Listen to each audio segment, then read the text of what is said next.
Friends, welcome to my TET class. Friends, आज हम देखेंगे पर्यावरण, और पर्यावरण में हम देखने वाले हैं महासागर।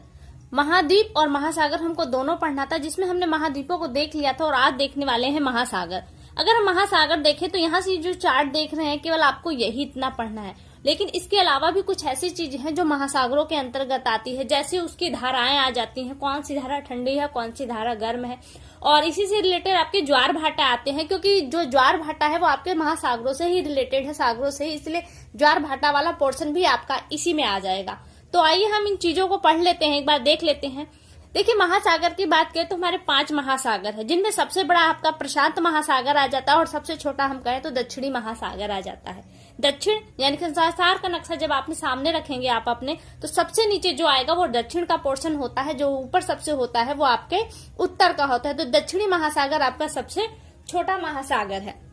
अब देखिए, एक एक करके देख लेते हैं। पहला है हमारा प्रशांत महासागर, जो सबसे बड़ा महासागर है, और इसका जो क्षेत्रफल है देखिए करोड़ वर्ग किलोमीटर में दिया है, 16.5 करोड़ वर्ग किलोमीटर का दायरा है। और सबसे इसका जो गहरा गर्त है, यानी कि गड्ढा जिसे हम कह सकते हैं, वो मेरियाना गर्त है। और ये जो मेरियाना गर्त है, ये सभी सागरों महासागरों का सबसे गहरा गर्त है। ठीक है, अगला है अटलांटिक महासागर, जो दूसरे नंबर पे आता है, और इसका जो एरिया है 8.2 करोड़ वर्ग किलोमीटर है, और इसका जो सबसे गहरा गर्त है वो प्रोटो रिको गर्त है।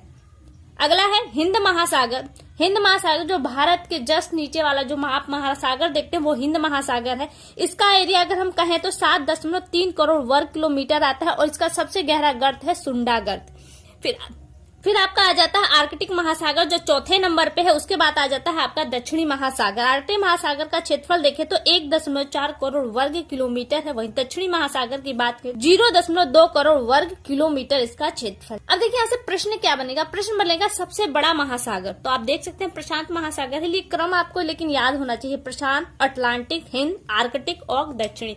क्योंकि जैसे कि महाद्वीपों की बात हुई थी कि आपसे ऊपर के 4 देकर पूछ दे कि सबसे बड़ा कौन सा है, तो आप देखिए अब इन चारों में हम देखें तो सबसे बड़ा हमारा अटलांटिक महासागर आ जाता है। लेकिन वहीं ऊपर से 4 देकर पूछे कि सबसे छोटा, तो आप जानते हैं कि दक्षिणी महासागर सबसे छोटा है।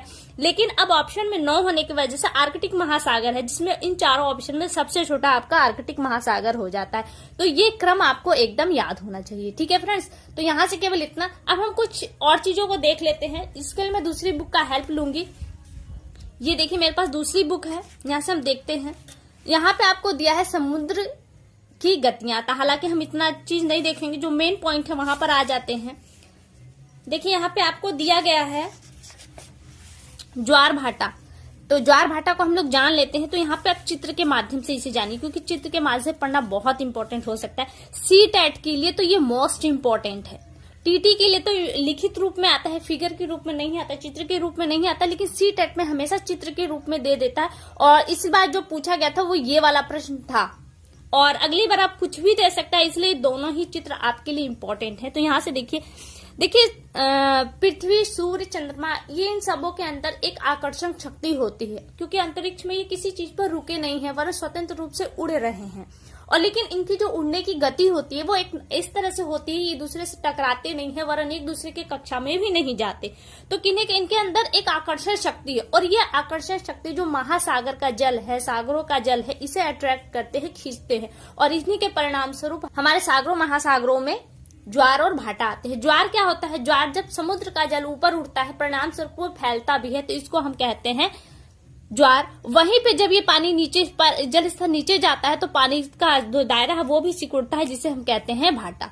देखिए, जब 2 शक्तियां मिलकर जल को खींचती हैं एक तरफ, तो जल का जो अट्रैक्टिवपन है, खिंचाव है, वो ज्यादा होता है।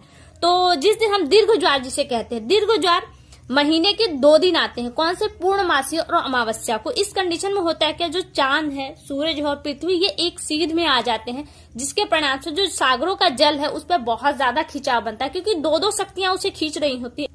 एक तो सूर्य का आकर्षण और दूसरे चांद का आकर्षण, यानी कि 2 शक्तियां जब मिलकर खींचती हैं तो बहुत ज्यादा जल उठता है, परिणाम स्वरूप वृहद ज्वार आता है। और ये 2 दिन बनता है, इस बात पे ध्यान दीजिए। किस दिन बनता है? महीने में 2 बार बनता है, पूर्णमासी और अमावस्या के दिन। ठीक है, अब दूसरा स्थिति देखिए, जब समकोणीय स्थिति बनती है, यानी कि चांद या तो यहाँ हो या तो यहाँ हो, इसमें एक ही तरफ दिखाया गया है, बीच में आपकी पृथ्वी है, सूर्य, यानी कि जब चांद, पृथ्वी और सूर्य के बीच में समकोणीय स्थिति बनती है तो उस कंडीशन में लघु ज्वार आता है। क्यों आता है? सूर्य अपनी तरफ उस जल को खींचता है और चांद अपनी तरफ, यानी कि एक अपोजिट साइड्स बन जाता है, जिसके परिणामस्वरूप जो जल का उठाव है, ऊपर उठने की स्थिति है, वो बहुत कम बनती है और इस कारण से इस दिन लघु ज्वार आता है। महीने में ये भी 2 बार बनते हैं, एक तो जब चांद इधर होता है, एक चांद इधर होता है, यानी कि सप्तमी अष्टमी के दिन। क्लियर नहीं हो पाता कि सप्तमी अष्टमी 28 दिन का महीना होता है, परिणाम स्वरूप 14 दिन का पक्ष हो जाता है, तो ये बीच में आ जाता है सप्तमी अष्टमी के। और ये भी महीने के 2 दिन बनते हैं, एक कौन से? शुक्ल पक्ष में और दूसरा बनता है कृष्ण पक्ष में, यानी दोनों पक्षों में बनता है, जब चांद चमकने वाले में होता है और जब चांद चमकने वाले में नहीं होता। ठीक है फ्रेंड्स, तो यहाँ से देखिए आपका एक बहुत ही इंपॉर्टेंट प्रश्न तैयार हो रहा है। अगर आगे हम बात करें तो सागरीय धाराओं की बात करते हैं, जिसमें हमारे जो 3-4 मुख्य धाराएं हैं उनको हम देख लेते हैं। कुछ लोग का मानना है कि जो सागर का जल होता है वो स्थिर होता है, लेकिन ऐसा नहीं, सागर का जल गतिशील होता है। वो किन कारणों से होता है, उन कारणों को देख लेते हैं। तो देखिए, पृथ्वी की घूर्णन, जल के तापमान और खारेपन की भिन्नता के कारण, ये 3 कंडीशन है जिसके परिणाम स्वरूप सागर में धाराएं बनती हैं। अब धाराओं को तापमान के आधार पर देखें तो 2 धाराएं होती हैं, एक तो गर्म धारा होती है, दूसरी ठंडी धारा होती है। अब देखिए, हम गर्म और ठंडी धारा को समझ लेते हैं। ये हमारी पृथ्वी है, समझ लेते हैं हम इसको, पहले यहाँ पे देख लेते हैं। ये मान लीजिए हमारी पृथ्वी है, इस पृथ्वी के मध्य से भूमध्य रेखा जाती है और भूमध्य रेखा पे सूर्य कभी न कभी कुछ दिनों के अंतराल पे ही सीधे चमकता है। परिणाम स्वरूप क्या होता है, इस क्षेत्र में जो महासागरों का जल आता है वो अधिक गर्म हो जाता है और इस तरफ से जो चलने वाली धाराएं होती है, चाहे वो इस तरफ जाए या इस तरफ जाए, यानी कि भूमध्य रेखा से चलने वाली जो धाराएं होती है वो गर्म होती है। वहीं ध्रुवीय क्षेत्र हमारे बर्फ से ढका होने के कारण ठंडा होता है और इस तरफ से जो धाराएं चलती हैं, यानी कि ध्रुवों की ओर से जो धाराएं चलती हैं वो ठंडी होती हैं। तो यहाँ पे हम 2 धाराओं को देखते हैं। इसमें जो मुख्य धाराएं उनको देख लेते हैं। पहला हमारा था गल्फ स्ट्रीम की जलधारा। गल्फ स्ट्रीम की जो जलधारा है वो अटलांटिक महासागर की धारा है और एक ही गर्म जलधारा है। प्रश्न क्या बनेगा, आपसे यही पूछा जाए कि गल्फ स्ट्रीम की धारा ठंडी है या गर्म, सिर्फ यही इतना प्रश्न बनेगा। ऑप्शन ठंडी या गर्म और 2 ऑप्शन अदर कोई भी दे सकता है, जिसमें से आपको छांटना होगा।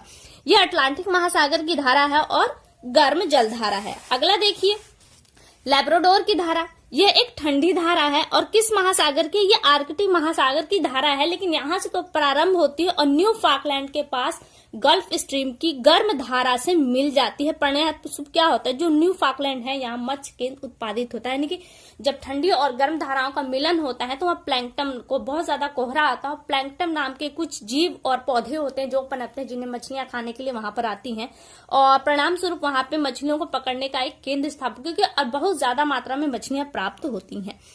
आगे है क्यूरोसिया जलधारा। क्यूरोसिया की जलधारा को देखें तो ये प्रशांत महासागर की जलधारा है और ये एक गर्म जलधारा है। आगे देखिए, कुराइल की जलधारा। क्यूराइल की जलधारा, यह जलधारा आर्कटिक महासागर की एक ठंडी जलधारा है। यह प्रशांत महासागर में आती है। यह एक ठंडी जलधारा है जिसकी तुलना अटलांटिक महासागर की जो लैब्राडोर की ठंडी धारा है उससे की जा सकती है। और कहा जा रहा है कि जब यह क्यूरोसिया की गर्म जलधारा से मिलती है तो वहां पर कोहरा पड़ता है। जब ठंडी और गर्म जलधाराएं मिलती है, जैसा कि मैं बता चुकी हूं, तो वहां कोहरा पड़ता है और ये लेकिन जलयानों के लिए तो बहुत ही हानिकारक होता है। गर्म एवं ठंडी धाराओं के मिलने से यहाँ समुद्री घासें मिलती हैं, जिसे प्लैंकटन कहते हैं। ये जीव में भी आते हैं और पौधों में भी आते हैं। ये मछलियों का बहुत ही अच्छा खुराक होता है। परिणामस्वरूप यहाँ पे बहुत सारी मछलियां एकत्र होती हैं इन्हें खाने के लिए और यहाँ पे इस क्षेत्र में मत्स्य उद्योग के लिए ये फेमस हो जाता है, यानी कि बहुत ज्यादा मछलियां पकड़ी जाती है। इस परिणाम स्वरूप ये मत्स्य उद्योग में फेमस हो जाता है। तो यहाँ से आपकी ये कुछ धाराएं हो गई और फिर कुछ खास यहाँ पे एक पॉइंट है, इंपॉर्टेंट है, इसे देख लीजिए। जो मैं समझा रही थी, गर्म तथा ठंडी धाराओं के मिलने के स्थान पर कोहरा पड़ता है, जिससे जलयानों को क्षति पहुंचती है, क्योंकि कोहरा हो जाने की वजह से कुछ दिखाई नहीं देता है, जलयानों को इससे नुकसान पहुंचता है।